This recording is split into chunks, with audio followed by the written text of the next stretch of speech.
Generation को प्रदान करना है। तो आज का इसका महत्व का जो पहलू है नेचर का, वो है रिवर्स। और वो रिवर्स को हमें समझाने के लिए अभी मैं ऐसे व्यक्ति को बुलाना चाहूंगी कि भले ही जिनका सपना भारत की नंबर 1 कंपनी बनने का था, लेकिन अभी वो सपना दुनिया की नंबर 1 कंपनी बनने का हो चुका है।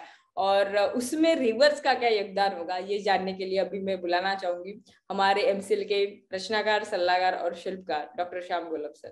Thank you. Thank you madam. Good morning everyone. दोस्तों नमस्कार, मैं डॉक्टर श्याम गोलब फिर से एक बार आपका इस ट्रेनिंग सेशन में स्वागत करता हूं। मैं आशा करता हूं कि आप सभी लोग स्वस्थ हैं और आप अपने साथ अपने परिवार का, यानी घर का परिवार और एमसीएल परिवार दोनों का ख्याल रख रहे हैं। मैं ये भी उम्मीद करता हूं कि आप सभी लोग 1 घंटा बहुत अच्छी एक्सरसाइज कर रहे हो, अपने हार्ट, अपने लंग को मजबूत कर रहे हो और अपनी इम्यूनिटी को बढ़ा रहे हो। तो चलिए शुरुआत करते हैं आज के टॉपिक से। दोस्तों, लाखों साल पहले हम सभी मनुष्य बाकी के जानवरों जैसे ही थे। हम लोग यहां वहां भटकते थे, शिकार करते थे और अपना पेट पालते थे। लेकिन एक वो चीज जिसकी वजह से हमने ये भटकना बंद किया, एक जगह रुक के हम लोग बस्ती करने लगे, रहने लगे, और वो चीज थी खेती बाड़ी, वो चीज थी एग्रीकल्चर। दोस्तों, एग्रीकल्चर, खेती बाड़ी एक ऐसी चीज है कि जिसने इस मनुष्य को एक समुदाय का, इस प्राणी को एक समुदाय का हिस्सा बनाया, समाज का निर्माण किया, और फिर इसके साथ समाज, संस्कृति, प्रथा, इस सभी की शुरुआत हो गई। लेकिन दोस्तों, क्या आप जानते हैं कि इस एग्रीकल्चर, इस खेतीबाड़ी की शुरुआत, इस खेतीबाड़ी को सबसे बड़ा सपोर्ट, कंट्रीब्यूशन किसने किया? हम लोग जानते हैं कि जब भी खेती करनी होती है तो खेती में क्या क्या लगता है। तो हमें उपजाऊ वो मिट्टी लगती है, पानी लगता है, उस तरह का क्लाइमेट लगता है। लेकिन दुनिया में जहां भी आज खेती हो रही है, वहां आप जाइए, देखिए कि वहां खेती किसकी वजह से हो रही है, तो आपको यह पता चलेगा कि सिंगल मोस्ट इंपॉर्टेंट चीज अगर कुछ है कि जिसकी वजह से आज दुनिया में जहां भी खेती हो रही है, जहां भी बस्ती है, जहां भी लोग बसते हैं, अगर उसका एक प्रमुख कारण पूरी दुनिया में कोई है तो वह है अपनी नदियां, वो है अपनी नदी। नदी एक ऐसी चीज है कि जिसने मनुष्य को प्राणी से निकाल के एक समुदाय मनुष्य बनाया। नदी वो चीज है कि जिसने हम सभी को समाज का हिस्सा बनाया और अलग बनाया हमारी ग्रोथ की। दोस्तों, आज मनुष्य के जीवन में हर कोई जो चीज है, यानी मैं ये भी बताऊंगा आपको कि कैसे हम टेक्निकली भी पानी के ऊपर डिपेंडेंट है, लेकिन आज हमारे साथ, हमारे समाज में कोई भी चीज अगर हो, इसमें सबसे बड़ा कंट्रीब्यूशन इन नदियों का है। हमारी अर्थव्यवस्था, हमारी समाज व्यवस्था, हमारा नॉलेज, हमारा साइंस, हमारी टेक्नोलॉजी, सब, ये सब जो देन है वो हमारी नदियों की है।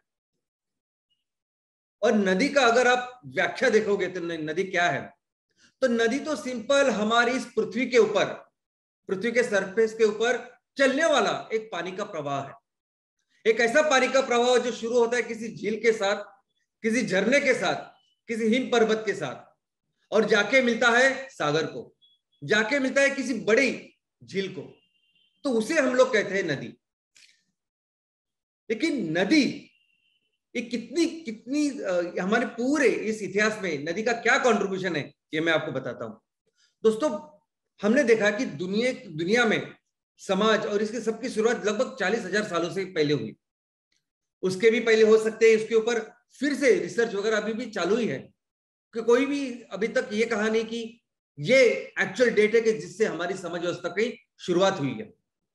लेकिन जो प्राचीन समाज है, जो प्राचीन संस्कृतियां है, उसमें से अगर आप देखो तो सबसे प्राचीन संस्कृति अभी तक मेसोपोटामियन सिविलाइजेशन, यानी मेसोपोटामियन संस्कृति ऐसी कही जाती है, ऐसी मानी जाती है।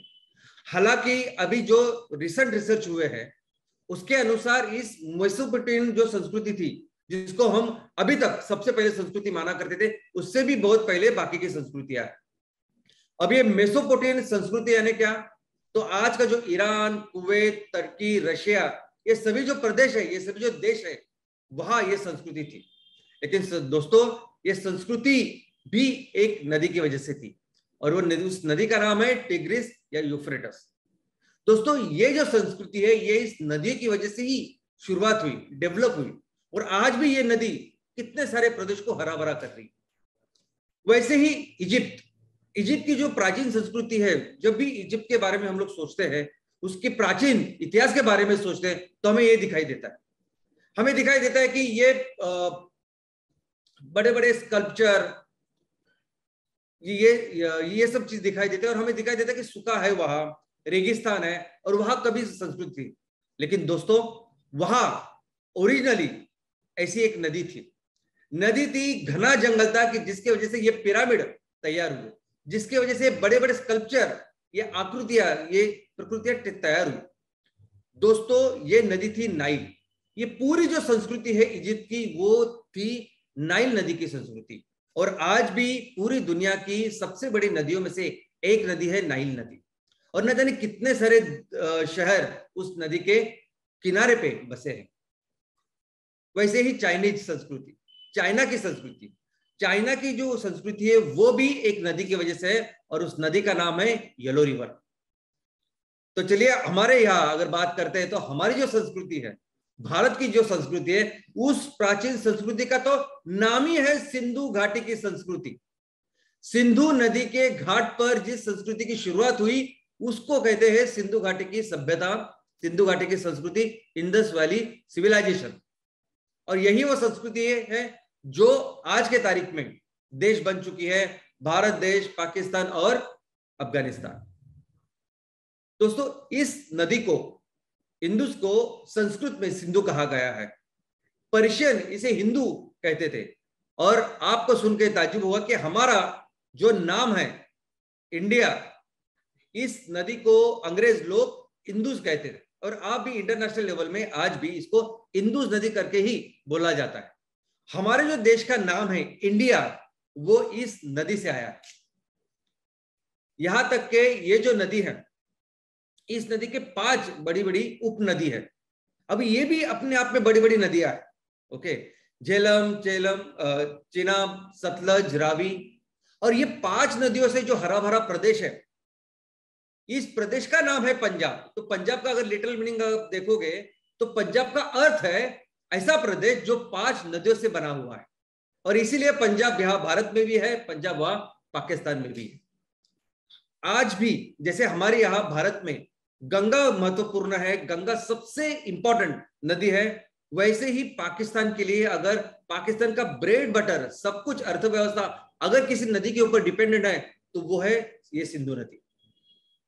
दोस्तों, लेकिन मुझे लगता है, और यही इतिहास है, कि आज हमारे भारत देश की अगर हम लोग बात करें, तो हर गांव, हर शहर, हर कोई छोटा सा कस्बा वो जो बसा है, वो किसी ना किसी नदी के किनारे बसा है।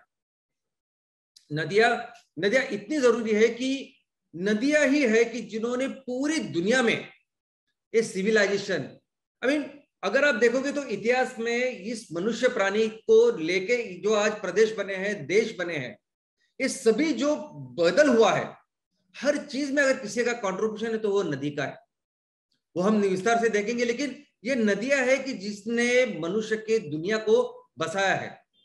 और इसीलिए हम अपने देश में इस नदी को अपनी माता कहते हैं, इस नदी को पूजते हैं, और इस नदी को हम देवी करके समान उसकी पूजा करते हैं। लेकिन मुझे लगता है सिर्फ भारत के लिए नहीं, पूरी दुनिया के लिए ये बात है। पूरी दुनिया, कोई भी देश, कोई भी प्रदेश का अगर आप पढ़ाई करोगे, तो आपको पता चलेगा कि ये पूरा जो बदलाव है, पूरी जो उनकी आर्थिक उन्नति है या कोई भी तरह की उन्नति है, वो सिर्फ और सिर्फ पॉसिबल हुई है इस नदियों की वजह से। तो नदियां पूरी दुनिया के लिए माता है। क्या करती है नदियां हमारे लिए, क्या कंट्रीब्यूशन है इनका हमारा? तो दोस्तों, मैं इस छोटे से वेबिनार में सिर्फ कोशिश कर सकता हूं, मैं बता ही नहीं सकता आपको कि नदियां हमारे जीवन में उनका क्या स्थान है, नदियां क्या करते हैं हमारे लिए। ये ऐसे नहीं बोलते जल ही जीवन है। दोस्तों, जल वास्तविक में जीवन है। आज मैं आपसे बात कर रहा हूं, आप सभी लोग, हम लोग बने हैं जल से। 70% हमारे बीच में है पानी, हमारी बॉडी में 70% होता है पानी। हम बने ही पानी से हैं। और क्या अगर ये सजीव पानी से बना है, तो आपको पता है कि पानी हमें कहां से मिलता है? जो भी पानी, अभी पृथ्वी के ऊपर भी 71% पानी है, पृथ्वी के ऊपर 71% पानी है और 29% ही जमीन है।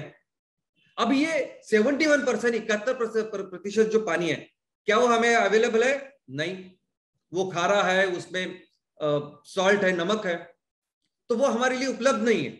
सिर्फ 3% ऐसा पानी है जो फ्रेश है और जो हमारे लिए उपलब्ध है। तो अगर हमारी पूरा बदन, हमारी पूरी बॉडी बनी है पानी से, हमें पानी की इतनी जरूरत है, तो कौन देता है हमें ये पानी?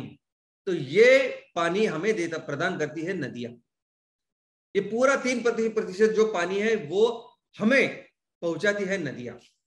दोस्तों, हमारी पूरी तरह की अर्थव्यवस्था, अभी मैं आपको अर्थव्यवस्था में कुछ नंबर्स बताऊंगा।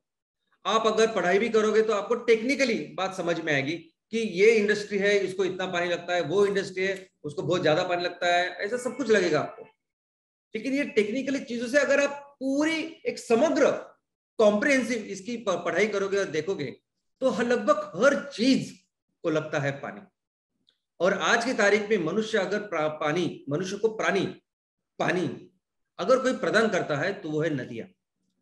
अगर हम लोग अपने देश की बात करें तो हमारे देश की पूरी जो अर्थव्यवस्था है, हम कहते हैं कि 90% ऑफ द टाइम हम लोग दुनिया की सबसे बड़ी अर्थव्यवस्था थे। उसका क्या कारण था? तो उसका कारण था हमारी खेतीबाड़ी, हमारी खेती, हमारा एग्रीकल्चर, जिसकी वजह से पूरी दुनिया में नंबर 1 इकोनॉमी थे हम लोग। और ये कैसे पॉसिबल हुआ, कैसे मुमकिन हुआ? तो वो इसी के वजह से, क्योंकि हमारे देश में सबसे बड़ा जो नेटवर्क है वो नदियों का है। नदियों का नेटवर्क, नदियां जितनी भारत देश में, वो कहीं नहीं, इसलिए हमारे भारत देश में जितनी उपजाऊ जमीन है वो दुनिया में किसी में के पास नहीं है। चाइना हमसे 3 गुना बड़ा है, अमेरिका हमसे 3 गुना बड़ा है, लेकिन जहां सिंचित जमीन की बात आती है तो भारत दुनिया में सर्वश्रेष्ठ है। हालांकि अभी पिछले साल यहां भी चाइना ने वो हमारी उसकी इरिगेशन क्षमता बढ़ाई और थोड़ा सा हमसे आगे निकल गया, लेकिन जितना पोटेंशियल हमारे पास है, जितनी नदियां हमारे पास है, जितना हम कुछ कर सकते हैं, थोड़ा सा हम लोग सब मिलकर प्रयास करें तो हम लोग कहीं से कहीं निकल जाएंगे। और ये जो उपजाऊ जमीन बनाई है, किसने बनाई है? ये नदियों ने बनाई। इस उपजाऊ जमीन की वजह से इतनी सारी खेतीबाड़ी हो रही है और इसकी वजह से हम लोग इस पूरी अर्थव्यवस्था में आगे थे। तो नदी का ये बहुत बड़ा उपकार, वरदान हमारे ऊपर। दूसरी अगर मैं बात करूं इलेक्ट्रिसिटी की, भारत दुनिया में तीसरे स्थान पे है, सबसे ज्यादा बिजली की निर्मित करता है, उसका कंजम्पशन करता है। इतने सारे करोड़ों लोग रहते हैं, अगर उनके प्रति व्यक्ति कम भी हम लोग बिजली का उपयोग करते हैं, फिर भी हम लोग दुनिया में तीसरे स्थान पे। इतनी बड़ी बिजली जब लगती है, उसमें से 12% बिजली नदियों की वजह से आती है। नदियों के ऊपर हम लोग बांध तैयार करते हैं और इस बांध के ऊपर से फिर पानी बहुत फोर्स से, वो जो दरवाजे होते हैं ना, उस बहुत फोर्स से नीचे गिरता है और नीचे फिर टरबाइन घूमते हैं और बिजली की शुरुआत होती है, बिजली तैयार होती है। हमें जितनी बिजली लगती है हर दिन, हर साल, 12% बिजली ये हमारे देश में नदियों की वजह से है। पूरे दुनिया में हम लोग 5वें स्थान पे हैं नदियों से, और ये जल विद्युत जिसे कहते हैं, इसकी क्षमता के लिए।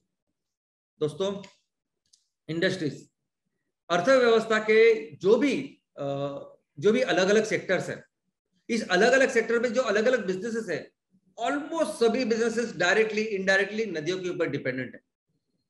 कुछ बिजनेसेस तो ऐसे तो जो डायरेक्टली 100% नदियों के ऊपर चलते हैं। सभी ब्रीवरीज, सभी एग्रो बेस्ड बिजनेस, पेपर की इंडस्ट्री, ये सभी 100% नदी के ऊपर चलती है। लेकिन बड़ी बड़ी इंडस्ट्रीज, स्टील इंडस्ट्रीज, बाकी जो बहुत सारी इंडस्ट्रीज है जिसको नदी का पानी ही उपलब्ध है। फिशरीज, नदियां एक बहुत बड़ा मार्ग है हमारे यहाँ, जहां मछली की खेती होती, फिश फार्मिंग होती, या मछली का उत्पादन होता है। आपको ऐसा लगता होगा कि हमारे यहाँ इतना समुद्र है तो हमारे जो कुछ मछली होती है वो समुद्र से आती है। आपको सुन के ताज्जुब होगा कि जितनी मछली हम लोग पैदा करते हैं, तैयार करते हैं, 50% मछली वो इन नदियों से, इनलैंड जो फिशरी है, जो जमीन के अंदर जो जलाशय है, जिसमें नदी है, तालाब है, इससे आती है। मैक्सिमम जो मछली है वो नदियों के ऊपर जो बांध हम लोग तैयार करते हैं, उससे जो जलाशय तैयार होता है, उससे आती है। दोस्तों, लगभग 1.5 करोड़ लोग आज मछली के ऊपर जो इनलैंड फिशरी है उसके ऊपर 1.5 करोड़ लोग अपनी उपजीविका करते हैं। आगे ट्रांसपोर्टेशन, कम्युनिकेशन। दोस्तों आपको क्या लगता है कि हमारे यहाँ आपने रास्ते देखे होंगे, हमारे यहाँ नेशनल हाईवे होते हैं, जो सबसे बड़े हमारे यहाँ रोड्स है उसको हम लोग कहते हैं नेशनल हाईवे, राष्ट्रीय महामार्ग। हमारे यहाँ लगभग 200 इतने राष्ट्रीय महामार्ग है। लेकिन क्या आप जानते हैं कि हमारे यहाँ नदियां इतनी बड़ी है, इतनी विशाल है कि हमारे यहाँ नदियों के ऊपर इनलैंड राष्ट्रीय महामार्ग है, नदियों के राष्ट्रीय महामार्ग 111 नदी के ऊपर नेशनल हाईवे है कि जिसके वजह से आज लोगों की यातायात ट्रांसपोर्टेशन होता है, सामान ट्रांसपोर्टेशन वो होता है। इस साल में लगभग हमने 100 मिलियन टन यानी 10 करोड़ टन इतने से माल की वाहतुक की। इतना बड़ा नेटवर्क दुनिया में किसी के पास नहीं है। यूरोपियन कंट्रीज बाकी सब है, उनका समुद्र का नेटवर्क है, नदियों का इतना बड़ा नेटवर्क दुनिया में किसी के पास है। ह्यूमन सेटलमेंट, आई मीन हमारी तो दुनिया, हमारी दिन की शुरुआत होती है पानी से। पानी के बिना तो कोई बसते ही मुमकिन नहीं है। आप अपने आजू बाजू के गांव में देखो, जहां पानी नहीं वहां लोग रह भी नहीं सकते। पानी के बिना जीवन ही नहीं है। तो हर ह्यूमन सेटलमेंट के लिए अलग अलग चीजों के लिए जरूरी है पानी। जो आज की तारीख में सबसे ज्यादा प्रदान अगर कोई करती है वो नदी है। स्पोर्ट्स, एंटरटेनमेंट, ये पानी के ऊपर जो भी खेल है वो सभी तरह के खेल आज भारत में होते हैं, क्योंकि इतनी विस्तीर्ण, इतनी विशाल नदियां आज हमारे देश में। स्पोर्ट्स, एंटरटेनमेंट, ये सब कुछ आज हमारे यहाँ नदी में होता है। और कई सारे, देखो नदियां यानी एक्चुअली हमारी माता है। हर गांव में उसने माँ की तरह हमको पोसा है, माँ की तरह हमें बड़ा किया है, डेवलप किया है। हमारी कई ऐसी जरूरतें जो मैं यहाँ विशद नहीं कर सकता, लेकिन ऐसी जरूरत है कि कई सारी जरूरत वो नदी हमारी पूरी करती है। और मैं तो सिर्फ हमेशा, जैसे मनुष्य प्राणी हमेशा खुद के बारे में सोचता है, खुद के बारे में बातें करता है, लेकिन मैं आपको बताऊंगा कि कितने सारे, सिर्फ मनुष्य नहीं, कितने सारे जीव जंतु प्राणी, ये पूरी चीजें नदी के ऊपर डिपेंडेंट है। दोस्तों नदी का खुद का अपना एक इकोसिस्टम है।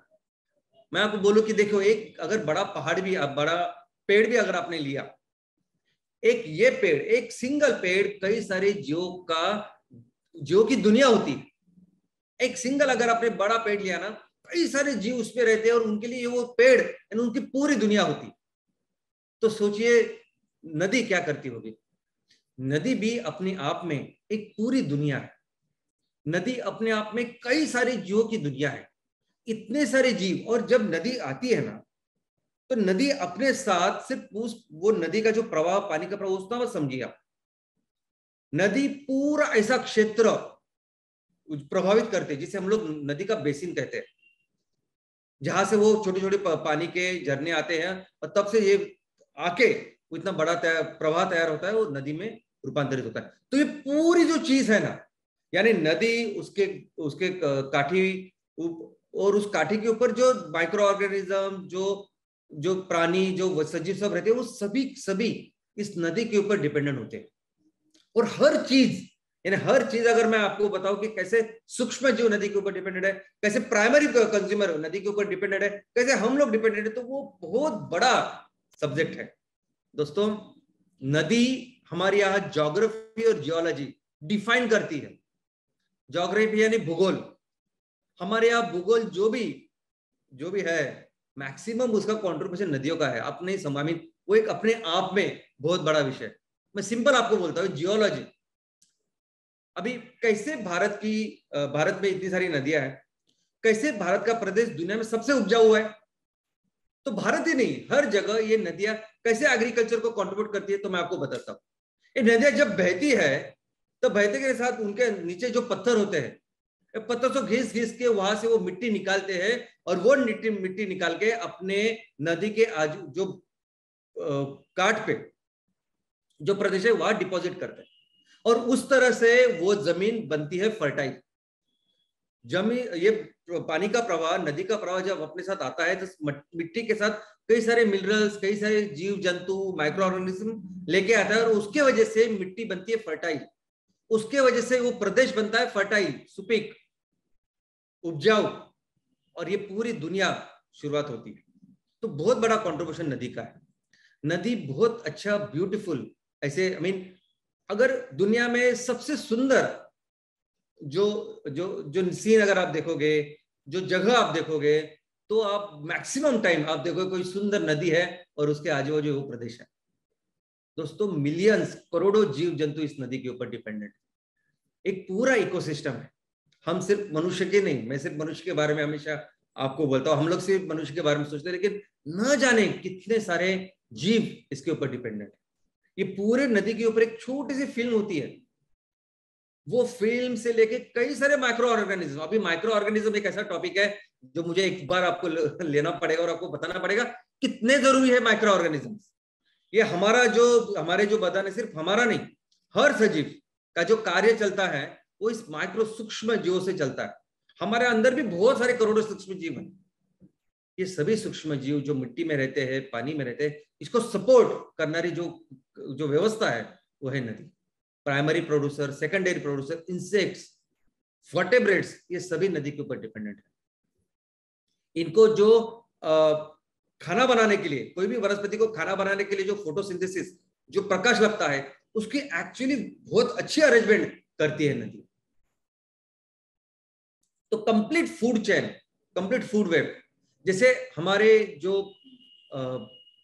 नेचर है, ये प्रकृति है, प्रकृति का अपने आप में एक सिद्धांत है। और सिद्धांत क्या है? रिसाइकलिंग का सिद्धांत है कि आप कंज्यूम करो, फिर से निकालो, फिर से लो। तो और ये रिसाइकलिंग की वजह से ये जो सस्टेनेबिलिटी है, इसके वजह से तो लाखों करोड़ों साल से हम लोग जिंदा है ना, वो पूरा सिस्टम नदियों में भी है।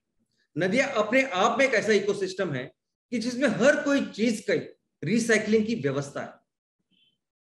तो चलिए आते हैं हमारे इस टॉपिक, हमारे इस नदियों के ऊपर कि भारत में किस तरह के नदियां हैं। तो भारत में लगभग 400 से ज्यादा बहुत बड़ी नदियां, और हमारे यहां 8 मेजर रिवर सिस्टम है। अभी ये रिवर सिस्टम यानी क्या? तो रिवर सिस्टम यानी बहुत बड़ी बड़ी नदियां जब बनती है तब एक से प्रवाह नहीं होता, उनको मिलके सैकड़ों छोटी छोटी नदियां होती है, कोई छोटी बड़ी, तब जाके बनती है एक बहुत बड़ी नदी। तो जो एक नदी होती है ना, तो एक नदी नहीं होती, वो सैकड़ों नदियां होती है। कोई भी बड़ी नदी अगर आप देखोगे तो बड़ी नदी एक नहीं होती। आपके गांव में, आपके तहसील में अलग अलग नाम से अलग अलग नदियां होंगी। ये सभी बनके 8 बहुत मेजर ऐसे रिवर सिस्टम हमारे पास। अगर किसी देश में एक भी रिवर सिस्टम हुआ ना तो पूरा देश चल सकता है, इतने बड़ी बड़ी रिवर सिस्टम हमारे पास। नदियों की मैं अगर संख्या बोलूं तो हजारों की तादाद में हमारे यहां नदियां है। दोस्तों रिवर बेसिन करके एक कंसेप्ट है। रिवर बेसिन यानी जब वो नदी तैयार होती है और उसको बाकी का पानी का प्रवाह आके मिलता है, तो ये पूरे जो प्रदेश है जहां से पानी आता है उसको मिलता है, ये पूरा जो प्रदेश है ना उसको कहते हैं रिवर बेसिन। यानी नदी से प्रभावित होने वाला क्षेत्र। नदी जब अपने साथ जब चलती है पानी का प्रवाह लेके, तो सिर्फ पानी का प्रवाह लेके जैसे पाइप में पानी होता है वैसे नहीं करती। प्रकृति ने इतनी सुंदर रचना की है कि जब नदी चलती है तब अपने साथ पूरा जो प्रदेश है उसको समृद्ध करते हैं, जिसे हम लोग कहते हैं रिवर बेसिन। भारत में इतने बड़े बड़े रिवर बेसिन है कि जिसकी वजह से पूरा भारत आज समृद्ध है दोस्तों। और ये नदियां 2 तरह की हो सकते हैं। एक तो वो नदी जो जिसमें पूरा साल 12 ही महीने उसमें पानी होता है, जिसे पेरिनियल कहते हैं, और ऐसी नदी की जो सिर्फ बारिश में होता है उसमें पानी, और बाकी इसमें पानी नहीं होता। हम इतनी बुरी तरह से इन नदियों को बर्बाद कर रहे हैं आज की तारीख में कि ऐसी नदियां कि जिनमें पूरे साल पानी होता था, आज वहां सिर्फ बारिश में पानी होता है। ऐसी नदियां कि जहां अगर बारिश नहीं रही तो आपको लगेगा ही नहीं कि नदी है। इस तरह से हमने इस नदियों को अभी हम लोग खराब करते जा रहे हैं। अभी हमारे देश की जो नदियां है ना, हमारे देश के नदी का वर्गीकरण 2 हिस्सों में हो सकता है। एक वो हिस्सा कि वो कैटेगरी जिसमें सभी नदियां हिमालय पर्वत से शुरुआत होती है।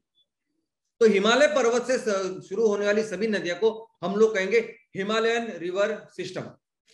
और दूसरा जो है वो है पेनिनसुलर यानी उपखंड का सिस्टम।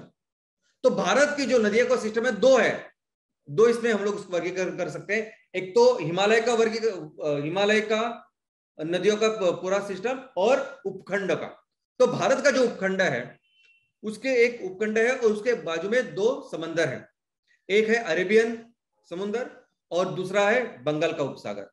अब इन दोनों में अभी जो उपखंड के जो नदियां है वो भी दो हिस्से में बंटी है। एक ऐसी नदी है जो शुरुआत होके वेस्टर्न के तरफ पश्चिम की ओर जाती है, हमारे अरेबियन जो समुद्र है उसमें चली जाती है, और दूसरा ऐसा कि जो निकल के शुरुआत होके हमारे बंगाल के उपसागर में चली जाती है। दोस्तों अभी इसमें जो 8 बड़े बड़े रिवर सिस्टम्स है उसके बारे में मैं आपको बताऊंगा। Number 1 Indus river system, of course Sindhu घाटी। सिंधु जो नदी है वो 3180 किलोमीटर है। हमारे यहां मानसरोवर से शुरुआत होकर वो अरेबियन सन यानी कराची के पास में पाकिस्तान में वो वहां जाके समुद्र को मिलती है। उसका लगभग 47% जो हिस्सा है वो पाकिस्तान में है, 39% 39% जो हिस्सा है वो भारत में है, 8% अफगानिस्तान में है और 6% चाइना में है। दूसरा हमारा जो महत्वपूर्ण सिस्टम है वो सबसे महत्वपूर्ण है वो गंगा रिवर सिस्टम। गंगा की लेंथ 2510 किलोमीटर है। शायद आपको कम लगेगी लेकिन गंगा का जो रिवर बेसिन है वो बहुत यानी बहुत बड़ा है। इतना बड़ा है कि हमारे देश के 40% जनता वो गंगा घाटी रहती है। उसकी शुरुआत होती है गंगोत्री से और वो बंगाल के उपसागर को जाके मिलती है। तीसरी जो हिमालयन नदी है, नदी का पूरा सिस्टम है, उसे हम लोग कहेंगे ब्रह्मपुत्र रिवर सिस्टम। वो भी बहुत बड़ा सिस्टम है। ब्रह्मपुत्र की अगर आप लेंथ देखोगे तो 3848 किलोमीटर, इतनी बड़ी उसकी लेंथ है। हिमालय से शुरुआत होके वो बंगाल के उपसागर में जाके मिलती है। बाद में जो वेस्ट जो हमारे उपखंड की नदियां है और जो ईस्टर्न फ्लोइंग है यानी बंगाल का उपसागर की तरफ जाने वाली नदी है, उसमें से सबसे पहला जो रिवर सिस्टम है वो गोदावरी रिवर सिस्टम। उसकी लेंथ लगभग 1465 किलोमीटर है और महाराष्ट्र में नासिक से शुरुआत होकर वो आंध्र में वेस्ट गोदावरी करके जिला है, वहां जाके बंगाल का उपसागर है वहां मिलती है। लेकिन दोस्तों आप हमेशा अभी हर सिस्टम जो मैंने आपको दिखाया, अगर हर सिस्टम को अगर आप देखोगे तो एक जो रिवर सिस्टम है उसके आजू बाजू न जाने कितनी नदियां हैं। यानी आप इस गोदावरी की बात करोगे तो यहाँ दूधना, पूर्णा, वर्धा, पेनगंगा, वैनगंगा, और आप अपने गांव में जाके देखिए तो ये पूरे सिस्टम जो है ना, ये अपने आप में ये जो नदियां है ये बड़ी बड़ी नदियां है। ये प्रवरा, मांजेरा, मानवर, ये भी देखिए कृष्णा रिवर सिस्टम। अभी कृष्णा रिवर सिस्टम में 1210 किलोमीटर है। महाराष्ट्र भीमाशंकर वहां से शुरुआत होके वो आंध्र में जाके बंगाल के उपसागर को मिलती है। लेकिन इस नदी के ऊपर कितनी सारी बाकी की नदियां अगर आप देखोगे तो हर सिस्टम को अगर मुझे आपको एक्सप्लेन करना हो तो मुझे एक सेशन लेना पड़ेगा। और अगर मुझे कृष्णा के बारे में बताना है तो एक सेशन लेना पड़ेगा, कावेरी के बारे में बताना है तो एक सेशन लेना पड़ेगा, गंगा के बारे में बताना है तो 2 सेशन लेने पड़ेंगे। इतने बड़े ये सिस्टम्स अपने आप में। कावेरी सिस्टम 805 किलोमीटर का सिस्टम है जो कर्नाटक से शुरू होकर तमिलनाडु जाता है, और आप देख सकते हैं कितनी सारी नदियां उसको आके मिलती है। महानदी रिवर सिस्टम 900 किलोमीटर है जो छत्तीसगढ़ में शुरुआत होती है और उड़ीसा में जाके मिलती है। अब ये थी वेस्टर्न एंड बंगाल का उपसागर यानी पूर्व की ओर चलने वाली नदियां। अभी पश्चिम की ओर चलने वाली नदियों में अगर आप देखोगे तो उसमें पहला रिवर सिस्टम है वो है नर्मदा रिवर सिस्टम जो 1312 किलोमीटर है और मध्य प्रदेश से शुरुआत होकर गुजरात में जाती है।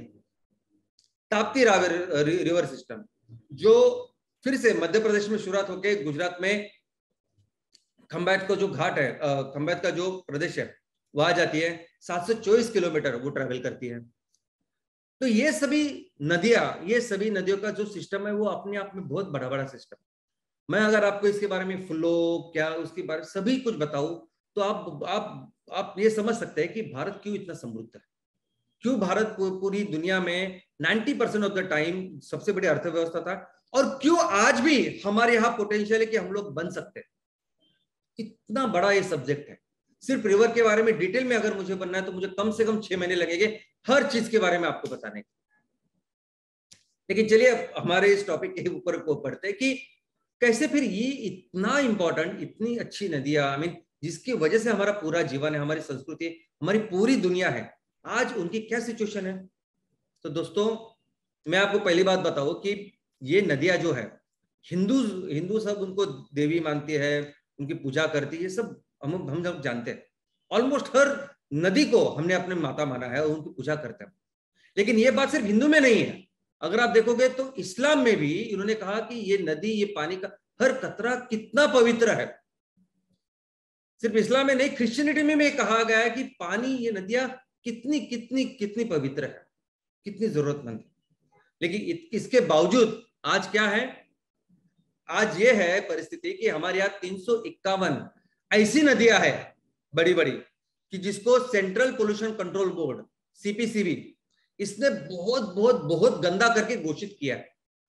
लेकिन मुझे लगता है कि वो कोई सर्टिफिकेट की जरूरत नहीं।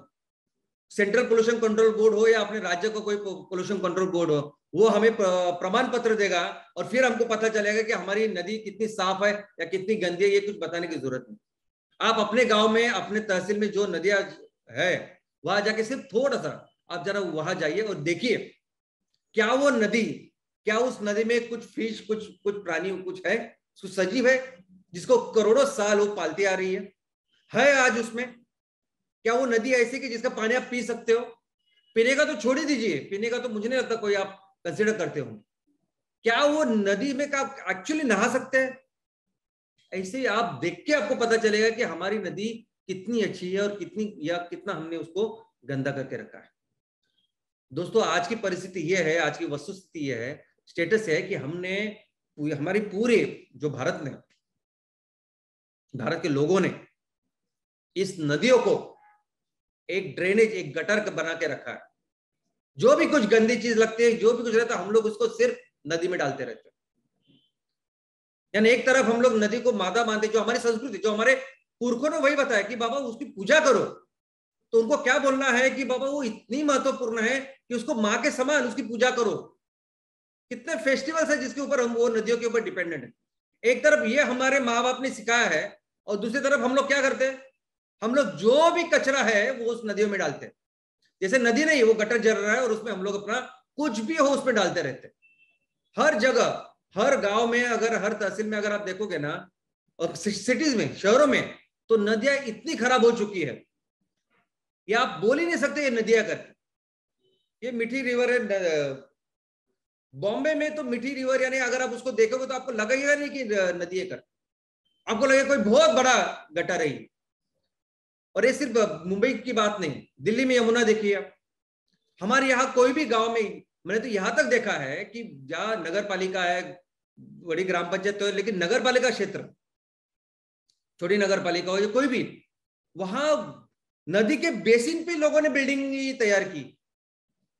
नदी होनी चाहिए, उसके बाजू में थोड़ी सी जगह होनी चाहिए उसको बढ़ने के लिए, वो तो छोड़िए, उसके बेसिन के अंदर हम लोगों ने बिल्डिंग तैयार की है और वहां इलेक्ट्रिसिटी भी दी जाती है, वहां पानी का कनेक्शन भी होता है, सब कुछ आता है, सभी डिपार्टमेंट होते हैं उनको वो सब देने के लिए। तो ऐसी परिस्थिति आज है। और क्या कारण है इस नदियों को इतना हम लोगों ने खराब किया है? Number 1 is domestic waste. Domestic यानी हम लोग जो तैयार करते हैं ना, वो पानी का वेस्ट। दोस्तों मनुष्य प्राणी एक ऐसा प्राणी है, जितना पानी हमको लगता है ना, जितना हम लोग इस्तेमाल करते हैं, जितना हर दिन हम लोग पानी इस्तेमाल करते हैं ना, 80% वो पानी फिर से हम लोग कचरा यानी वेस्ट वाटर करके उसको निकाल देते हैं। जो पानी पीते हैं उससे मल मूत्र तैयार होता है, लेकिन हम लोग नहाते हैं, हम लोग कपड़े धोते हैं, हम लोग खाने के लिए पानी लगता है हमको। जो भी पानी हम लोग अच्छा पानी लेते हैं नदी से, अच्छा हमको फ्रेश चाहिए पानी, तो हमको बहुत अच्छा चाहिए, तो पानी अच्छा लेने का, उसको खराब करने का 80%, और वो कहां डालने का, फिर से नदी में डाल। ये हम लोग आज की तारीख में कर रहे हैं। और सबसे ज्यादा खराबी, सबसे ज्यादा इस पूरी व्यवस्था का अगर किसी ने बर्बादी की है तो वो है सीवेज। ये टॉयलेट्स है ना, टॉयलेट्स का जो वेस्ट वाटर है, टॉयलेट का जो पानी है, सीवेज का जो पानी है, आज की तारीख में पूरे के पूरे ये जो नदी का सिस्टम है ना, लोगों को लगता है कि ये सीवेज डालने का एक सिस्टम है, हमें जो टॉयलेट करनी है और बस नदी में डालनी बस। हमारे यहाँ बहुत बड़े बड़े शहरों में भी जो व्यवस्था है इनको अच्छा पानी तैयार करने की, जो सीवेज ट्रीटमेंट प्लांट है उसकी कैपेसिटी हमारे देश के जो कैपेसिटी है, जो जरूरत के अनुसार कितनी कैपेसिटी है, सिर्फ 30%। और 30% जो भी प्लांट लगे हैं वो भी प्लांट अच्छी तरह से उस पानी को अच्छा कर रहे हैं और बाद में पानी में डाल रहे हैं, ऐसा बिल्कुल नहीं है। उसकी भी क्या कार्यक्षमता है वो भी हम लोग सोच नहीं सकते। इस तरह से हम लोग गंदा कर रहे हैं।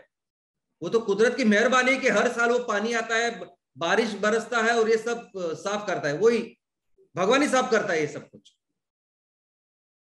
इस तरह से। और ये सबसे नंबर 1 रीजन, अगर हमारे पूरे इस रिवर सिस्टम को खराब करने का नंबर 1 कारण कुछ है, नंबर 1, तो दैट इज सीवेज।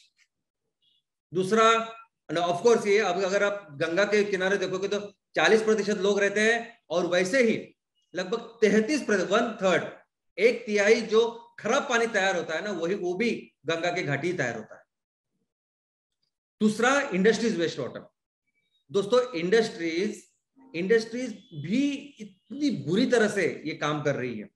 यमुना के यहाँ जो झाग आपको नजर आता है, और सिर्फ यमुना ही नहीं, मुंबई के आजू बाजू जरा कुछ आउटस्कर्ट में ऐसे एरियाज है, तो कल्याण डोंबिवली करके एक महानगर पालिका है यहाँ और आजू बाजू, जहाँ ऐसी इंडस्ट्रीज है कि वहां नदी आपको कभी काली, कभी लाल, कभी पीली ऐसी दिखाई देगी, only because this industrial waste water. बाकी सरफेस जिस तरह से हम लोग खेती कर रहे हैं, हम लोग तो खेती कैंसर की खेती कर रहे हैं, पूरा केमिकल से भरी हुई खेती कर रहे हैं हम लोग। और जब बारिश गिरती है तो ये पूरा पानी वो पूरे केमिकल्स लेके, कैंसर के केमिकल्स लेके नदियों में जा रहा है।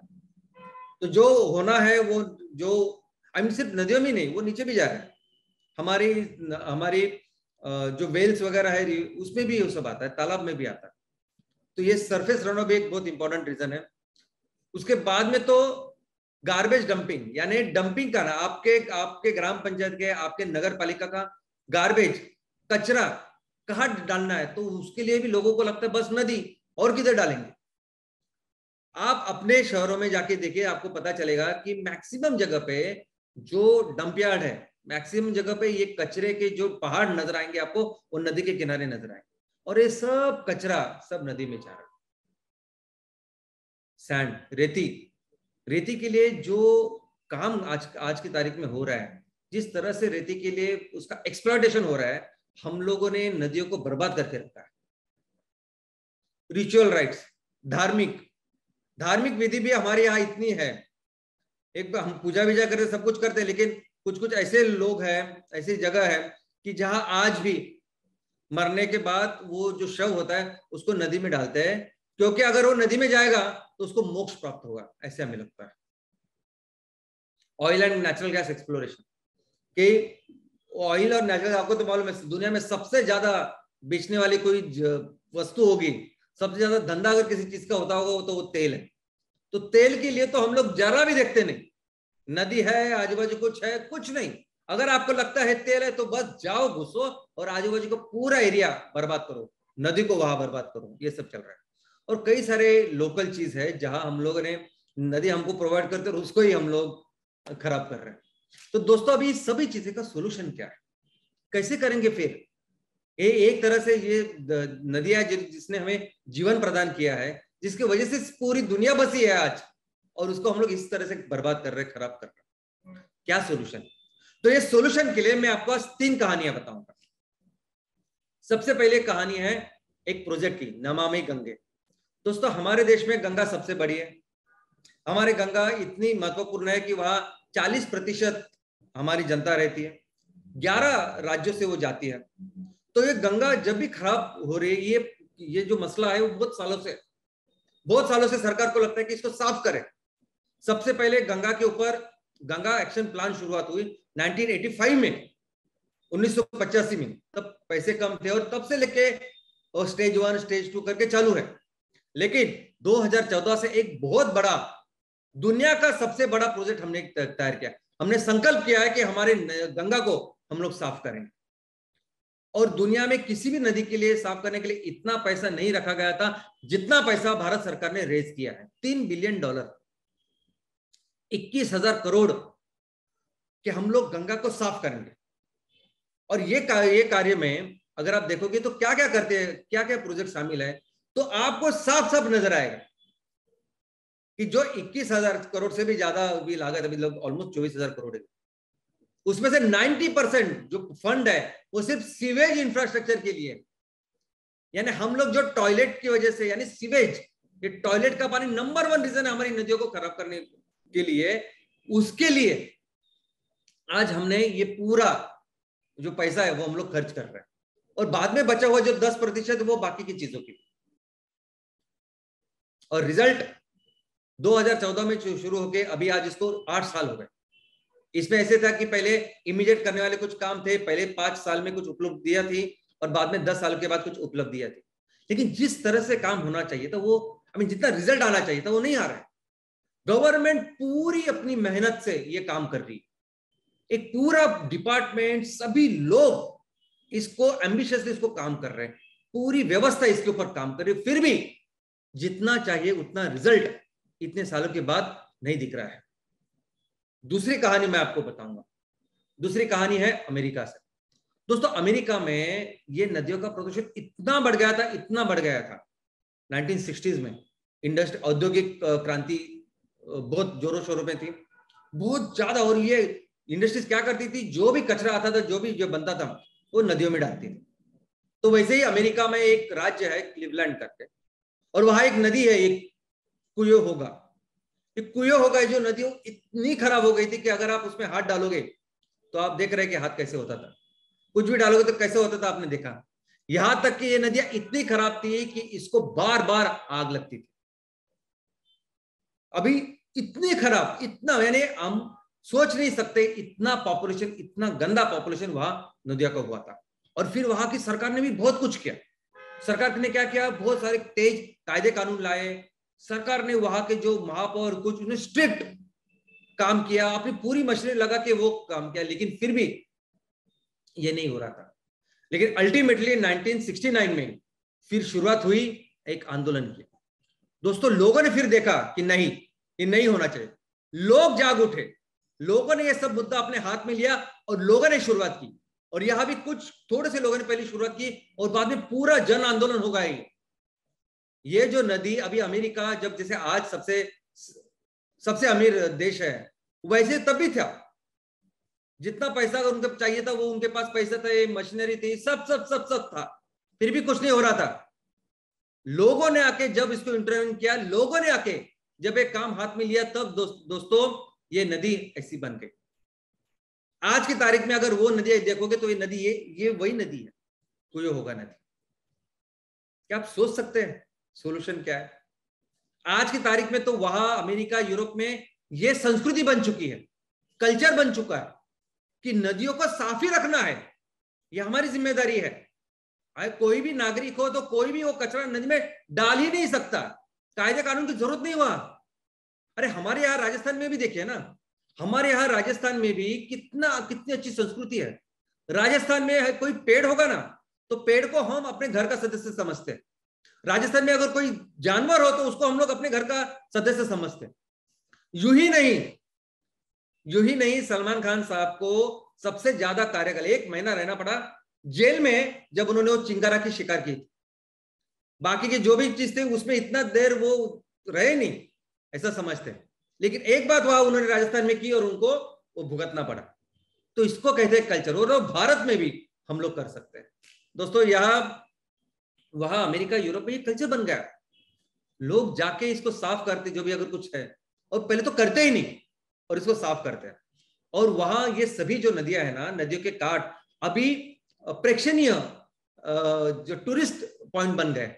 किसी भी शहर में अगर आप जाओगे ना टूरिस्ट बन के, तो सबसे प्रेक्षणीय, सबसे अच्छी जगह क्या होगी, तो नदी का घाट। क्योंकि उन्होंने सभी नदियों के घाट को इतना खूबसूरत बना के रखा है, बहुत खूबसूरत। और आज भी हमारे यहाँ गांव में, शहरों में भी अगर आप जाओगे ना, तो शाम के वक्त ऐसा घूमने के लिए आप कहाँ जाओगे, नदी किनारे। तो वो नदी होती ही इतनी खूबसूरत है, उसको जरा सा हम लोग संभाले तो हमारे भी गांव में, हमारी भी शहरों में वो बहुत ही खूबसूरत नजारा तैयार कर सकती है। तीसरी कहानी मैं अपने देश की आपको बताने वाला हूं। अपने देश जो पूरी दुनिया के लिए एक मिसाल बन गई। अभी देखो, ये आपके सामने एक चित्र है। दाएं लेफ्ट साइड में वो एक ऐसी चौपाटी है, बीच है, जहां हमारे मुंबई के सबसे जाने माने लोग रहते हैं। जुहू चौपाटी, जुहू चौपाटी, और लग के उसको वर्सोवा चौपाटी। और इसी चौपाटी के यहाँ फिर अमिताभ बच्चन भी साहब रहते हैं, धर्मेंद्र रहते हैं, और वो सभी जो नए जो लोग हैं वो सभी हीरो हीरोइन वहां रहते हैं, अक्षय कुमार से लेके सब लोग। बहुत ही हाई फाई और जबरदस्त चौपाटी। लेकिन वहां ये ऐसी परिस्थिति थी, इतना कचरा उसमें आता था, ऐसे बर्बादी हम लोगों ने की थी। ये था 4 साल पहले। और अभी उस 4 साल के बाद आज की अगर आप परिस्थिति देखोगे तो वो इतना स्वच्छ वो बीच बन चुका है, इतना स्वच्छ है कि अभी वहां हमारे यहाँ एक प्रजाति है कछुओं की। वो कछुए बाहर आते हैं और वहां अपने अंडे जो है वो प्रजनन करते हैं। इतना अच्छा बन गया वो। तो एक जो चीज जो पूरी व्यवस्था नहीं कर पाई, किसने किया वो काम? एक आदमी ने। एक आदमी ने ये पूरे जो इतनी खराब परिस्थिति थी उसको सुधारा। एक आदमी ने, जिसका नाम था अफरोज शाह। कैसे हो सकता है? कैसे हो सकता है कि यहाँ जहां हम लोग नमामि गंगे में इतना बड़ा काम कर रहे हैं, अमेरिका ने पूरे लेजिस्लेशन सब कुछ करके जो कर नहीं पाई वहां कैसे एक आदमी भारत का ऐसे किया कर रहा है? इनका नाम है अफरोज शाह, जो पेशा से वकील है। आप अगर वकील होते तो आप क्या सोचते? मैं इसके खिलाफ, इतनी गंदगी जो हो रही है ना, मैं सरकार के खिलाफ कोर्ट में जाऊंगा, मैं रीट पिटीशन दाखिल करूंगा और वहां लिखूंगा कि ये गवर्नमेंट ने करनी चाहिए, डिपार्टमेंट क्या कर रहे हैं ये मैं कर सकता हूं। नहीं तो मैं क्या करूंगा? नहीं तो हम लोग क्या सोचेंगे? हम लोग ये सोचेंगे ये तो नगर पालिका का काम है। कैसे कैसे बिल्कुल काम न करें, नाकाम लोग यहाँ रहते हैं, बिल्कुल कुछ काम का नहीं है नगर पालिका वगैरह। उनको कंप्लेंट्स लिखते थे हम लोग। ये साहब भी वैसे सोच सकते थे, लेकिन उन्होंने नहीं सोचा। ये हमेशा जो सुबह उनके बाजू में एक 84 ईयर्स ओल्ड उनके अंकल रहते थे, उनके साथ हो जाते थे और उनको देख के बहुत बिल्कुल अच्छा नहीं लगता था। और एक दिन फिर उन्होंने डिसाइड किया कि जो भी ये मैं सब मैं करूंगा नहीं। ये पिटीशन डालने से क्या होता है हमको पता है, लेटर लिखने से क्या होता है हमको पता है, मैं साफ करूंगा, मुझसे जितना होता है ना मैं साफ करूंगा। इनको ये भी नौकरी करते थे, जो भी कुछ करते थे, काम धंधा करते थे, उनको जैसे टाइम मिलता था वैसे वो जाते और जो भी उनका जितना भी साफ कर सकते थे वो करते थे।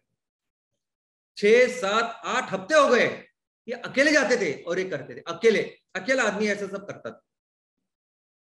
उसके बाद 2 लोग आए और उनको बोले कि नहीं देखो, हम आपके साथ जुड़ते हैं, ये बहुत अच्छा काम आप कर रहे हैं, चलो हम लोग भी आपके साथ काम करते हैं। और फिर आज की तारीख में ये ऐसा है कि ये एक आंदोलन बन चुका है, बीच क्लीनअप आंदोलन। और यहाँ कितने सारे लोग, अब ये अफरोज शाह को अगर आप फॉलो करेंगे तो आपको पता चलेगा कितने सारे लोग हैं, जिसमें स्टूडेंट्स है, लोग है, सेलिब्रिटी है, सब लोग हैं। सब लोग को लगता है, सभी वहां जो दुनिया में लोग रहते हैं ना, बहुत सारे लोग ऐसे हैं जिनको लगेगा कि अपनी नदियां साफ हो, अपने गांव अच्छा होना चाहिए। लेकिन कोई तो सामने आए, कोई तो करे। बस इसकी एक चिंगारी की सिर्फ जरूरत है। वो चिंगारी उन्होंने ली और वो किया। दोस्तों आज की तारीख में अगर आप देखोगे ना तो वहां सभी लोग, अमिताभ बच्चन से लेके जो भी जिसको भी आप जानते हैं और वहां वो रहते हैं, वो वहां आके ये काम करता है, अपने अपने बीच के ऊपर काम करता है वैसे। और यहाँ ये करने के बाद अगर आप देखोगे तो सभी लोग अपने अपने तरीके से करते हैं। मीन अदरवाइज वो सिक्योरिटी के कारण यहाँ वहां जाते नहीं, लेकिन फिर भी ये इतना अच्छा काम है कि वो करते हैं। लेकिन इसके अलावा इन लोगों ने, अफरोज शाह, इन्होंने कितने सारे लोगों को भी इंस्पायर किया। अभी आप देखिए, एक मल्हार कलंबेकर का एक 21 साल का लड़का है, मुंबई के दादर में वहां रहता है, और उसने अपने दादर चौपाटी से उसके काम की शुरुआत की। और इस तरह से काम कर रहा है अभी ये लड़के ने भी एक मूवमेंट शुरुआत की, बीच प्लीज ऐसे नाम के। क्योंकि एक बार वो ऐसे ही घूमने गया था बाली वगैरह, वहां देखा समुद्र कितना सुंदर है और हमारे यहाँ कितना गंदा, तो उसने वो शुरुआत की और उसके इस काम की वजह से उसको यूनाइटेड नेशंस का भी पुरस्कार मिला पिछले साल। सब लोग आते हैं, सब लोग आते हैं तुम्हारे साथ मिलके खड़े होते हैं। पहले दिन नहीं कोई खड़ा होगा, लेकिन पहले दिन जब आप रहेंगे ना, पहले दिन आपको ही करना पड़ेगा, पहले दिन आपको करना पड़ेगा। लेकिन आप जब एक जगह पे रहते हो, वो करते हो, चाहे वो ग्रेटा थनबर्ग हो, चाहे वो अफरोज शाह हो, या कोई भी हो, शुरुआत आपको करनी पड़ेगी, सिंसियरली करनी पड़ेगी, तो लोग आपके पास आएंगे दोस्तों। और ये जो अफरोज शाह है, इनको 2016 में champion of earth United Nations ने इनको पदवी दी। 2019 में हीरोज ऑफ द ईयर, यानी पूरे विश्व का उस साल का हीरो करके CNN ने उनको किताब दिया। यूनाइटेड नेशन का एनवायरनमेंट प्रोग्राम है, उसमें यूनाइटेड नेशंस ने क्लीन सीज कैंपेन, जैसे इन्होंने अपने काम किया मुंबई में, वैसे पूरी दुनिया में काम करने का उन्होंने एक ग्लोबल प्रोग्राम बनाया।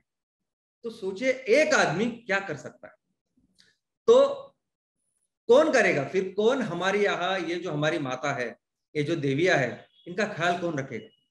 कौन करेगा गंगा साफ? कौन करेगा ये हमारा यमुना है उसको साफ करेगा और वो अच्छा रहेगा? कौन करेगा वो हर जो एक मीठी नदी हर शहर में जो आज बह रही है, उसको साफ कौन करेगा? तो दोस्तों ये सब साफ करेंगे सिर्फ हम आप और मैं, लोग ही मिलके करेंगे। बाकी कोई कोई कोई आई मीन कितनी भी पैसा आपके, हमने सभी एग्जांपल दे, भारत का सबसे एम्बिशियस प्रोजेक्ट भी देखा, अमेरिका का भी देखा, और हर जगह जब तक लोग शामिल नहीं होते तब तक एक काम ही नहीं होता। लोग ही हमारा जो कंट्रीब्यूशन है, हम लोग ही इसको कर पाएंगे। नदियों को साफ करना तो हमें ही ये करना पड़ेगा। दोस्तों आपको क्या लगता है कि एमपीओ का जो ऑर्गेनाइजेशन वो किसके लिए? रॉ मटेरियल के लिए, सिर्फ रॉ मटेरियल के लिए? आप एक बार फैक्ट्री की शुरुआत करो और लोगों को बोलो कि हम लोग 1000 रुपए से खरीदेंगे, तो आपको ये करने की जरूरत नहीं है, आपको ये कोई संगठन वगैरह करने की कोई जरूरत नहीं। आप अपनी फैक्ट्री की शुरुआत करो, लोगों को बोलो ना फिर कि बाबा आप नेपियर ग्रास होगा, हम लोग 1000 रुपए से खरीदेंगे, और लोगों को तो पता है कि ये सब है तो इतना इतना पैसा मुझे मिलेगा। नहीं, बहुत सारे गांव हमारे यहाँ, बहुत सारी चीजें हमारे गांव में, हमारे शहरों में ऐसी है जो पैसों से सॉल्व नहीं होगी। पैसा उसके लिए काम नहीं करेगा, हमको इकट्ठा आना पड़ेगा। कई सारे ऐसे इश्यूज है, कई सारे ऐसे सामाजिक इश्यूज है जिनको सॉल्व करना है हमें, और इसके लिए लोग चाहिए, इसके लिए लोगों का पूरा कंट्रीब्यूशन चाहिए। यानी इस तरह से हम लोग काम कर सकते हैं ना कि आने वाले दिनों में अगर हम लोग एक हो गए ना, तो किसी की हिम्मत नहीं होगी हमारे यहाँ किसी हमारी बेटी, हमारी माँ, हमारी बहन को कुछ बुरी नजर से देखने के लिए। तो कई सारे ऐसे इश्यू है ना जिसको सॉल्व करने का तरीका दूसरा कोई नहीं है। कितना भी स्ट्रिक्ट करो आप, थूकने के लिए 200 रुपया, ये 500, कुछ फर्क नहीं पड़ेगा। उससे फर्क तभी पड़ेगा जब हम लोग इकट्ठा आए, और यही उद्देश्य है एमपीओ का।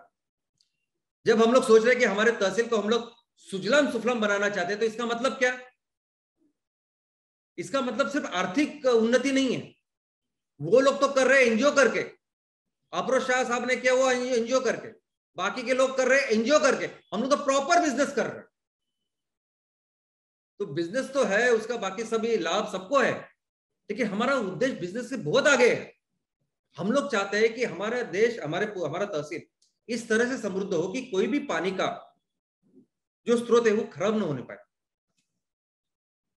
और ये काम सिर्फ हम लोग ही कर सकते हैं, हमें जिम्मेदारी उठानी पड़ेगी, हमें काम करना पड़ेगा। अगर नदियों को साफ सुथरा रखना है, अच्छा रखना है, तो कोई दूसरा तरीका ही नहीं है। आप प्लीज ऐसा मत सोचिए कि इतने जितने ज्यादा पैसे आएंगे तब हम लोग करेंगे, नहीं होगा ये काम। ओके, हमें जिम्मेदारी लेनी पड़ेगी। और कब लोग सुनेंगे आप, ये भी आप सुनिए, कब लोग सुनेंगे? आप कभी कभी आपको लगता है कि गांव में ऐसा करना चाहिए, शहर में ऐसा करना चाहिए, तो एक बहुत सी बड़ी मीटिंग की आपने की, एक बड़ा इवेंट ऑर्गेनाइज किया, ऐसा कुछ किया, मान्यवर वहां आ गए और बहुत आपने फिर बहस की, चर्चा की, उससे वो होगा? बिल्कुल नहीं होगा। आज तक ऐसे ही होता आया है। लोग सुनेंगे नहीं आपकी, ऐसे आएंगे बात करने, हाँ लोगों को लगे हाँ ठीक है, अच्छा सब, लोग अपना काम चालू रखेंगे, उससे नदियां नहीं साफ होगी, उससे कचरा नहीं साफ होगा। वो कब होगा, लोग कब सुनेंगे आपको? जब आप डटे रहोगे अपने काम के ऊपर, अरे अपने कार्य के ऊपर, जब आप करते रहोगे दिल से, डेडिकेशन से, पूरी सिंसियरिटी के साथ, और हमेशा हर दिन करते रहो।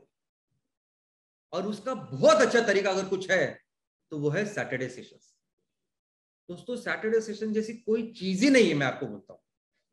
जैसे हर हफ्ते आप गुरुवार को मंदिर जाते हो, शुक्रवार को नमाज अदा करते हो, रविवार को चर्च जाते हो, वैसे 1 घंटा अपने तहसील के लिए, अपने गांव के लिए आपको देना पड़ेगा। और हर हफ्ते दीजिए, आप हर हफ्ते दीजिए, बोलिए कि मैं कैसे अपने गांव को सुजलाम सुफलाम करना चाहता हूं, और करिए काम को। वो ग्रेटा थनबर्ग जब बैठी थी वहां एक जगह पे, वो अकेली थी, वो झंडा लेके, कोई नहीं आया था, उसको मालूम नहीं था कि इतना बड़ा वो कुछ करने वाले उसका नाम होगा। या अफरोज शाह जब गए थे, उनको क्या लगा था कि उनको इतने बड़े बड़े अवार्ड मिलेंगे। गांधी जी ने अगर कुछ किया होगा अपने यहाँ एक छोटे से गांव में, चंपारण में या खेड़ा में, तो उनको क्या लगा होगा कि आगे जाके मैं बहुत देश को आजादी करूंगा? नहीं, सबका अपना अपना प्रयास था, किया, दिल से किया, और पूरे लोग उनके साथ शामिल हुए। दोस्तों सैटरडे सेशन, अगर आप सिर्फ प्योर बिजनेस की बात कर रहे हो ना, तो मैं आपको बिजनेस के बारे में ही बोलता हूं। देखो, आप फैक्ट्री तैयार होगी, माल बेचना, ये हमारा बिजनेस है। आने वाले दिनों में बहुत सारी कंपनियां आएंगी, वो भी एक बिजनेस है। और ये कंपटीशन आएगी बिजनेस में, वो भी है। लेकिन अगर आप चाहते हो कि कंपटीशन तो बिल्कुल आपको छुए भी ना, आपके आसपास ना आए कंपटीशन, तो सैटरडे सेशन कीजिए आप। फैक्ट्री आने के बाद तो सब लोग मार्केटिंग, कोई भी करेगा ना मार्केटिंग। मेरी फैक्ट्री तैयार हो रही, तो मुझे माल बेचना है, तो कोई भी करेगी। लेकिन ये कुछ भी नहीं होते हुए जब आप लोगों के लिए खड़े होते हैं, वही तो है चीज, वही तो लोगों को पता चलेगा किसके लिए आप खड़े हो, क्या विजन है, क्या मिशन है, क्या ब्रांड, क्या हो आप, क्या सोच है आपकी। और ये सोच आपके लोगों को आपको ऐसे आगे लेके जाएगी, ये कंपटीशन को रहेगा ही नहीं। एक वो चीज है जो आपको करनी है। और दूसरा है प्रॉमिस। ये जो प्रॉमिस हम लोगों ने किया है ना, कि हम ऐसे फैक्ट्री ऐसे लगाएंगे और ऐसे अपने तालुका को स्वयं पूर्ण बनेंगे, वो हम करेंगे। देखो उसमें आप बिल्कुल एक कुछ भी 0.0001% का भी कुछ रखिएगा मगर अपने दिमाग में। सूरज उगने वाला है तो उगने वाला है। हमने तरीका जो चुना है ना, वो थोड़ा सा मुश्किल है। हम लोग नहीं चाहते कि हमारे गांव में जो प्रोजेक्ट हम लोग करें, हमारे इस बिजनेस के ऊपर किसी बाहर के वालों की मालकी हो। हम लोग नहीं चाहते कि हमारे आने वाले दिनों में हमारी जो आजादी है, हम लोग वो आजादी बेचे और पैसा लाए और वो प्रोजेक्ट लाए। हम अपने तरीके से कर रहे हैं और बहुत जबरदस्त करेंगे। पूरे दुनिया भर, पूरी जिंदगी भर हम लोग इस आजादी में अपने प्रोजेक्ट के, हमारे प्रोजेक्ट के ओनर कौन होंगे? तो हमारे गांव के किसान। वो हमारा तरीका है। और ये सब करने के बाद ये सभी लोग जो आपको सुन रहे हैं साल से या जो भी, तो आपके साथ खड़े होंगे। ओके। और दोस्तों, जो भारत है, हम लोग हमेशा बोलते हैं कि भारत ने दुनिया का नेतृत्व किया। आर्थिक महासत्ता था भारत। 90% ऑफ द टाइम दुनिया का 30% से ज्यादा इनकम हम लोग तैयार करते थे। लेकिन भारत सिर्फ आर्थिक में नहीं था, आप ही सुनिए। भारत ने दुनिया का नेतृत्व हर चीज में किया है। संस्कृति में भारत ने दुनिया का नेतृत्व किया, नॉलेज ज्ञान में भारत ने दुनिया का नेतृत्व किया। भारत में जितने विश्वविद्यालय थे उस टाइम में, जितने विश्वविद्यालय थे, भारत से छोड़ के बाकी पूरे विश्व में उच्च विद्यालय वगैरह नहीं थे। इतने ऐसे विश्वविद्यालय जो बोल रहे हैं ना, वो उस वैसे विश्वविद्यालय वहां किसी भी जगह पे नहीं थे।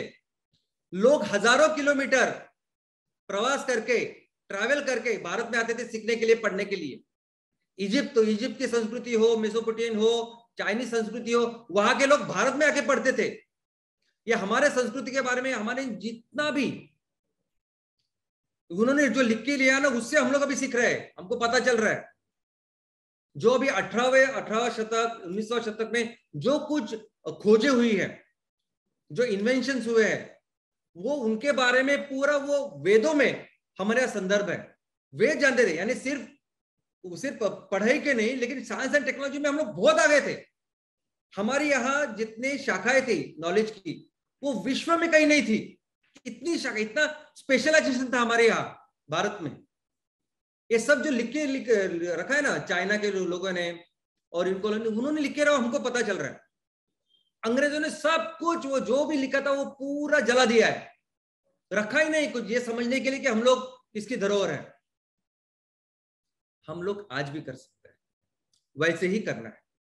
हमारे गांव में, हमारे तहसील में, हमारे जो माँ है, उसका ऐसा ख्याल रखना है, क्योंकि इन्होंने, माँ ने करोड़ों साल इतना सब कुछ किया हमारे लिए, तो हमारा थोड़ा सा भी बनता है कि हम लोग तो कर्ज अदा कर ही नहीं सकते, लेकिन उसकी सेवा कर सकते हैं, और वो हमें करना है। हमें मिलके ये कसम खानी है, हमें मिलके कसम खाने कि हमारे गांव में जो भी नदी है, हमारे तहसील में, शहर में जो भी नदी है, जो भी पानी का रिजर्वायर है, उसका ख्याल हम रखेंगे, मिलके रखेंगे, और बिल्कुल हर तहसील को, हर गांव को फिर से सुजलाम सुफलाम करेंगे। धन्यवाद।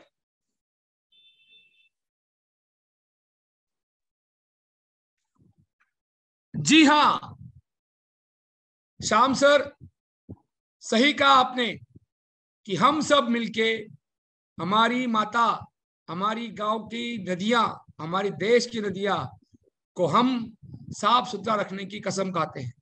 जी हाँ, एमसीएल नदियों को लेकर एक जन आंदोलन करेगा। वो अफरोज शाह जैसे युवाओं के दस्तक चलेगा।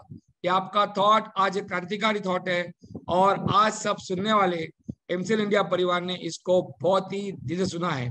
Thank you very much Shyam sir, and good morning MCL India परिवार। आज आपके सामने डॉक्टर श्याम सर ने और एक बार एक ऐसे क्रांतिकारी विचार की नींव रखी है।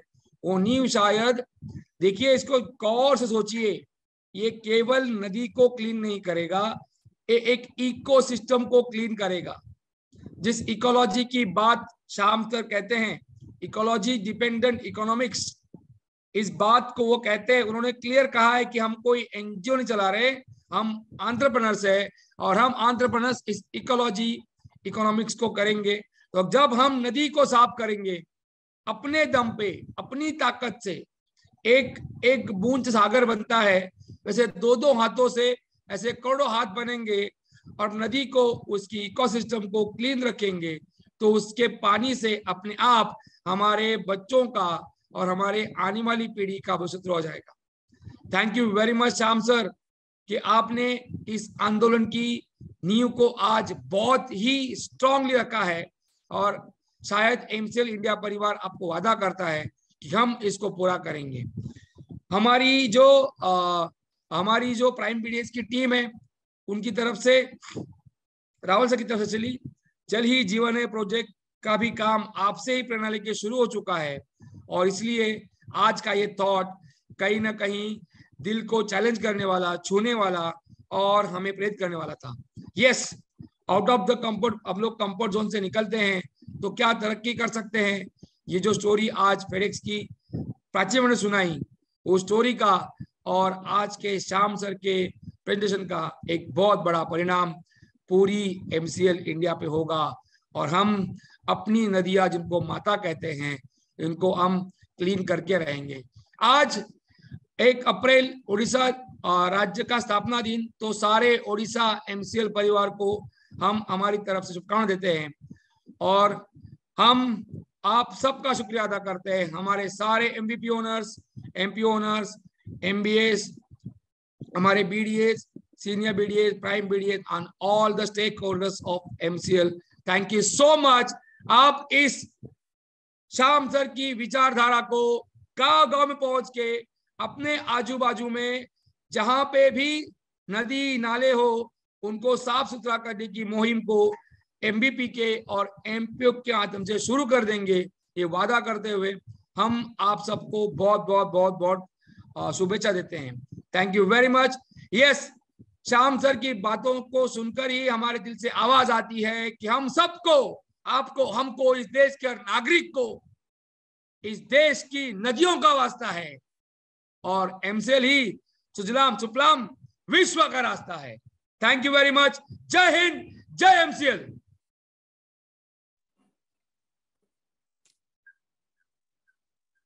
Thank you very much, Dr. Lavesh sir, for inspiring us. And आप सभी से मेरी ये नम्र गुजारिश है कि आप कृपया इस चैट बॉक्स में दी गई लिंक के ऊपर जाकर आपका फीडबैक हमें शेयर कीजिएगा। दोस्तों, इसी के साथ मैं यहाँ पर प्राची मैडम को शुक्रिया अदा करना चाहूंगा, बिकॉज हर बार की तरह इन्होंने फिर एक नई इंस्पायरिंग स्टोरी हमें बताई, और जिससे हम ये सीख ले सके कि अगर आपके दिल में, अगर आपके दिमाग में कोई भी चीज आती है, तो सबसे पहले आपका उसके ऊपर विश्वास होना चाहिए। दुनिया इसके ऊपर विश्वास रखे या ना रखे, लेकिन अगर आपका विश्वास होगा तो आप इसे सच्चाई में बदल सकते हैं। Thank you very much Prachi madam for sharing this inspiring story. And अब मैं शुक्रिया अदा करना चाहूंगा उस इंसान का जो नदियों में नहीं लेकिन हमारे दिमाग में जो बसा हुआ कचरा है इसे साफ करते हैं हर शुक्रवार, और हमें बताते हैं कि हमारा कल्चर क्या है और हम क्या कर सकते हैं, और इसी के साथ हमें यह भी बताते हैं कि हम आने वाले दिनों में फिर एक बार किस तरह से विश्व का नेतृत्व कर सकते हैं। Thank you very much doctor Shyam sir. हर बार जो छोटे छोटे टॉपिक्स लेकर आप उनके ऊपर गहन सब विचार हमें देते हैं, उससे हम सभी प्रेरित होते हैं। और गांव गांव में जिस तरह से अभी आप यहाँ पर पिक्चर देख रहे हैं, गांव गांव में छोटी छोटी तरह क्यों ना हो लेकिन हर बार वो मूवमेंट शुरू होता है। Thank you very much doctor Shyam sir, inspiring for each and every person of MCL stake holder. Thank you very much. और मैं शुक्रिया अदा करना चाहूंगा फिर एक बार MCL के हर एक टीम मेंबर का जो अपने अपने तरीके से इस मूवमेंट में अपना योगदान दे रहे हैं। So thank you very much. And कृपया आप अपना फीडबैक हमें इस लिंक के ऊपर जाकर शेयर कीजिए। और मैं आप सभी का यहाँ पर शुक्रिया अदा करना चाहूंगा जो इतने विश्वास के साथ हर शुक्रवार यहाँ पर आकर इस ट्रेनिंग प्रोग्राम को चार चांद लगाते हैं। Thank you very much. इसी के साथ मैं मंगेश सेलार आपका होस्ट आप सभी को ये रिक्वेस्ट करता हूं कि आप अपने परिवार का और पूरे MCL परिवार का सेहत का ख्याल रखिए। और इसी के साथ मैं यहाँ पर ये घोषित करता हूं कि आज का यह वेबिनार यही समाप्त हुआ। धन्यवाद।